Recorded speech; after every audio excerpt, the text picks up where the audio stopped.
Exodus TV தொகுத்து வழங்கும்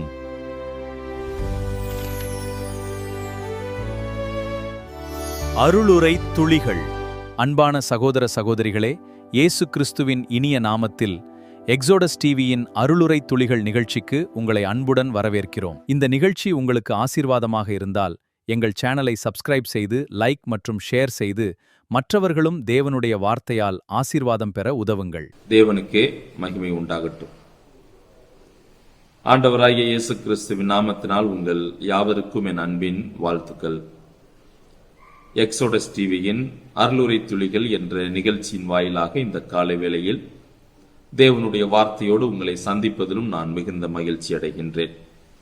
இன்றைய காலை தியானத்திற்காக அப்போஸ்தலனாகிய பேதுரு எழுதின பொதுவான முதலாம் நிருபம் 2ஆம் அதிகாரத்திலிருந்து விசுவாசியினுடைய கடமைகளை பற்றி நான் உங்களோடு சில காரியங்களை பகிர்ந்து கொள்ள விரும்புகின்றேன். விசுவாசியினுடைய கடமைகள் அல்லது பொறுப்புகள். இந்த வேத பகுதி ஒருவேளை உங்களுக்கு தெரிந்த வேத பகுதியாக இருந்தாலும் இந்த பகுதியின் வாயிலாக ஆண்டவர் இன்றைக்கு நம்மோடு கூட பேசுவாரால். சரி, 1 பேதுரு 2ஆம் அதிகாரம் விசுவாசிகளுடைய கடமைகள் அல்லது பொறுப்புகள் என்ன என்பதை பற்றி பேசக்கூடிய ஒரு அதிகாரம்.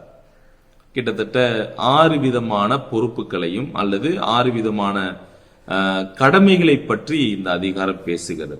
சரி, பொதுவாகவே நாம் ஒரு வேத பகுதியை புரிந்து கொள்வதற்கு முன்பதாக அந்த புத்தகத்தினுடைய பின்னணிகளை பற்றி நாம் தெரிந்து கொள்ளும் போது அந்த வேத பகுதியை நாம் புரிந்து கொள்வதற்கு அந்த புத்தகத்தினுடைய பின்னணி நமக்கு மிகுந்த உதவியாக இருக்கும். எனவே அந்த பின்னணியை நாம் சற்று ஆராய்ந்து பின்பதாக நாம் 2ஆம் அதிகாரத்திற்குள்ளாக நாம் வரலாம். சரி, இந்த நிருபத்தை எழுதியவர் பேதுரு, அதில் எந்த ஒரு மாற்றமும் இல்லை.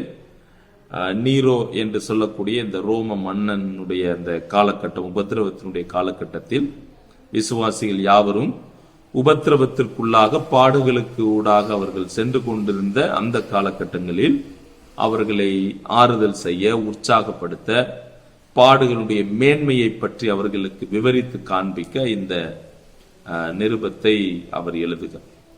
பொதுவாக இதில் 5 அதிகாரங்கள் உண்டு, 105 வசனங்கள் உண்டு. 5 அதிகாரங்கள், 105 வசனங்கள்.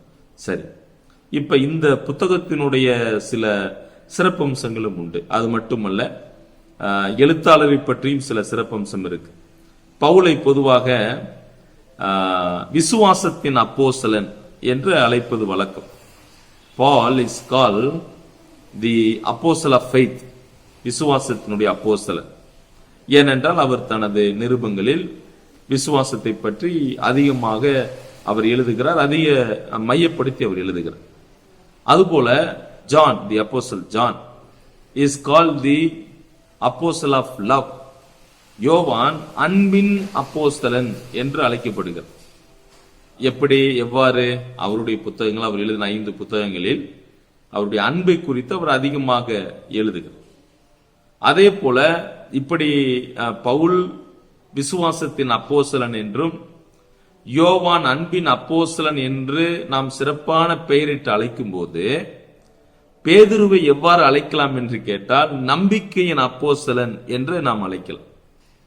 ஏன் அப்படின்னா, ஒரு விசுவாசியின் வாழ்வில் பாடுகள் வந்தாலும், துன்பங்கள் வந்தாலும், கஷ்டங்கள் வந்தாலும் அவர்கள் எதிர்காலத்தில் அவர்கள் மகிமையை பெற்றுக் கொள்வார்கள் என்பதை அதிகமாக வலியுறுத்தி, அதாவது எதிர்காலத்தை பற்றி பேதுரு அதிகமாக எழுதியிருப்பதால் பேதுரு நம்பிக்கையின் அப்போஸ்தலன் என்று அவர் அழைக்கப்படுகிறார். சரி, இந்த நிருபங்களை நாம் பார்க்கும்போது, இந்த நிருபத்தினுடைய சில விஷயங்கள் நான் பார்க்கும்போது, இந்த விசுவாசிகள் பாடுகள் மற்றும் அந்த பாடுகளின் மூலமாக வரக்கூடிய மகிமை, அந்த நம்பிக்கையை பற்றி அதிகமாக விளக்கக்கூடிய நூலாக இது இருக்கிறது. சோ அப்ப இந்த நூலினுடைய முக்கியமான செய்தி என்ன அப்படின்னா, பாடுகள், சஃபரிங்ஸ், தென் க்ளோரி, அதன் பின்பு வருகிற மகிமைகளையும் நாம் பார்க்கலாம். பாடுகளை பற்றி இந்த நிருபத்தில் கிட்டத்தட்ட 14 முறை இந்த வார்த்தை வருகிறதை நாம் காண முடியும். சரி, அது மட்டுமல்ல, இந்த நிருபத்தில் விலையேற பெற்ற என்ற தலைப்பில் பல வார்த்தைகள் உண்டு. இப்போ உதாரணம், விலையேறப்பெற்ற விசுவாசம், விலையேறப்பெற்ற ரத்தம், விலையேறப்பெற்ற ஜீவன் உள்ள கல், விலையேறப்பெற்ற கிறிஸ்து, ஆவியானவர் என்றெல்லாம் வார்த்தைகள் இங்கே வருகிறது. அது மட்டுமல்ல, நம்பிக்கை, அதாவது எதிர்கால நம்பிக்கையை பற்றி சிறப்பாக உரைக்கக்கூடிய ஒரு நூலாக இருக்கிறது. அது மட்டுமா என்று கேட்டால் இல்லை. இன்னும் அதிகமாக இந்த புத்தகத்திற்கு சில சிறப்பம்சங்கள் உண்டு. கிறிஸ்துவினுடைய அந்த எக்ஸாம்பிளரி லைஃப், முன்மாதிரி சுவடுகளை பின்பற்ற நமக்கு கொடுக்கக்கூடிய ஒரு அழைப்பு இந்த நூலில் தான் உண்டு. அது மட்டுமல்ல, உயிருள்ள மூளைக்கல்லாக இருக்கக்கூடிய கிறிஸ்து அவரிடம் சேர்ந்து உயிருள்ள கற்களாக மாறியவர்களுடைய நம்பிக்கையினுடைய முழக்க நூல் என்றும் இந்த நிருபம் அழைக்கப்படுகிறது. சரி, இப்போ 1ஆம் அதிகாரத்திற்கு வரும்போது பேதுரு ரட்சிப்பை பற்றியும் ரட்சிப்பினுடைய முக்கியத்துவத்தை பற்றியும் பேசுகிறார்.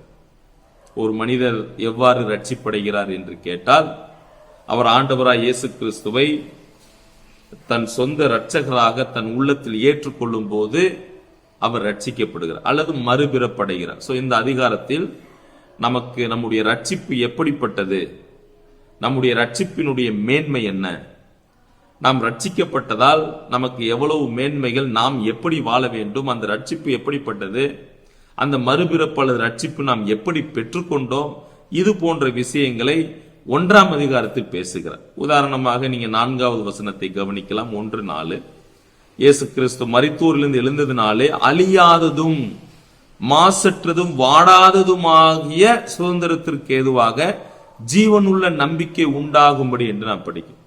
உண்டாகும்படி தமது மிகுந்த இரக்கத்தின்படியே நம்மை மறுபடியும் ஜெனிப்பித்தார். அப்புறம் வசனம் 5, 6, 7 போன்ற வசனங்கள் எல்லாம் இந்த ரட்சிப்பை பற்றியும் ரட்சிப்பினுடைய மேன்மையை பற்றியும் பேசுகிறார். சரி, அப்ப 1வது அதிகாரத்தில் அழிவுள்ள வித்தினாலே அல்ல, என்றென்றைக்கும் நிற்கிறதும் ஜீவன் உள்ளதுமான தேவ வசனமாகிய அந்த அழிவில்லாத வித்தினாலே நாம் பிறப்பிக்கப்பட்டிருக்கிறோம் அல்லது ஜெனிப்பிக்கப்பட்டிருக்கிறோம். இன்னொரு வார்த்தையில சொல்ல போனா நாம் ரட்சிக்கப்பட்டிருக்கிறோம். நாம் பாவி என்பதை உணர்ந்து என்னுடைய தண்டனை ஆண்டவராய் இயேசு கிறிஸ்து சிலுவையில் எடுத்துக்கொண்டார், அவர் ஏற்றுக்கொண்டார், நான் மரிக்க வேண்டிய இடத்தில் அவர் மரித்தார் என்பதை யார் ஒருவர் முழுமனதோடு விசுவாசிக்கிறார்களோ அவர்கள் மறுபடி பிறக்கப்பட்டவர்கள் அல்லது மறுபடி பிறந்தவர்கள், ரட்சிக்கப்பட்டவர்கள். இதை பற்றி 1ஆம் அதிகாரத்தில் பேசுகிறார். சரி, இப்போது மறுபடி பிறந்தவர்கள் அல்லது ரட்சிப்படைந்தவர்கள் அவர்கள் விசுவாசிகளாக மாறும்போது அவர்களுக்கென்று சில கடமைகள் உண்டு. பொதுவாக ஒரு குடும்பத்தை எடுத்துக்கொண்டாலும் சரி, சபையை எடுத்துக்கொண்டாலும் சரி, பல கடமைகள் இருக்கிறது. சோ நீங்களும் நானும் அவருடைய இரத்தத்தினாலே நாம் மீட்கப்பட்டோம், அவரை சொந்த இரட்சகராக ஏற்றுக்கொண்டோம், நாம் அவருடைய பிள்ளைகளாக மாறி இருக்கிறோம்.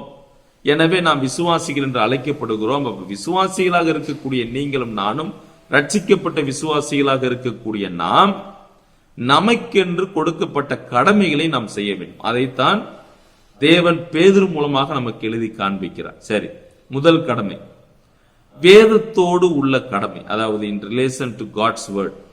வேதத்தோடு உள்ள கடமை என்ன? 2ஆம் அதிகாரத்துக்கு வரலாம். 1 பேதுரு 2ஆம் அதிகாரம் 1, 2 போன்ற வசனங்கள். அதில் வேதத்தோடு உள்ள கடமை என்ன அப்படின்னா, ஒவ்வொரு விசுவாசியும் வேதத்தில், அதாவது தேவன் கொடுத்த அந்த வேதத்தில் வாஞ்சையா இருக்க வேண்டும்.